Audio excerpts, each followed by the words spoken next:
প্রশ্ন হলো, ইচ্ছাকৃতভাবে ওয়াক্তের বাহিরে গিয়ে সুন্নত নামাজ আদায় করা যাবে?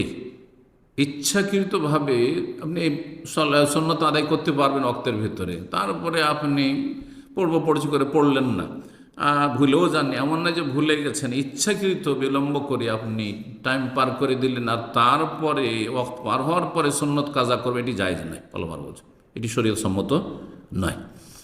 ধরেন জোহরের সুন্নাত, জোহরের আগের সুন্নাত বা পরের সুন্নাত, তখনই আদায় করে নেওয়ার চেষ্টা করবেন, তখনই আদায় করার চেষ্টা করবেন। যদি না হয় তাহলে কিছুক্ষণের মধ্যে জোহরের রক্ত থাকতে আদায় করে নেবেন। আর আপনি ইচ্ছা করে ছেড়ে দিলেন, অথচ আপনি সময় পেয়েছেন, মনেও আছে, আসর পরে আদায় করুন না, এটা জায়েজ নয়, এটা শরীয়ত সম্মত নয়। মাগরিবের সুন্নাতে রেখে দিলেন, মাগরিব এশার মাঝখানে 1-1.5 ঘন্টা 2 ঘন্টা সময় পেয়েছেন, না আদায় করলেন না, আপনি এশা পরে আদায় করছেন না, আল্লাহর বলছে এটি শরীয়ত সম্মত নয়।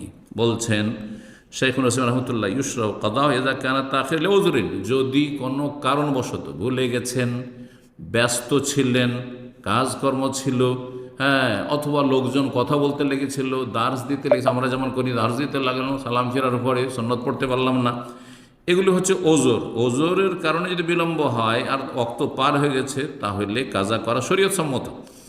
ফালাউকানা বেদন, যদি ওজোর ছাড়া হয়, বিনা ওজোর এমনিতে ছেড়ে দিয়েছেন আর তারপরে সময় পার হয়ে চলে গেছে, তাহলে লা ইউশরা, শরীয়ত সম্মত নয়, বরং সুন্নতের খেলাফ, বিদআতি কাজ হবে। জি, করবেন না এরকমটা।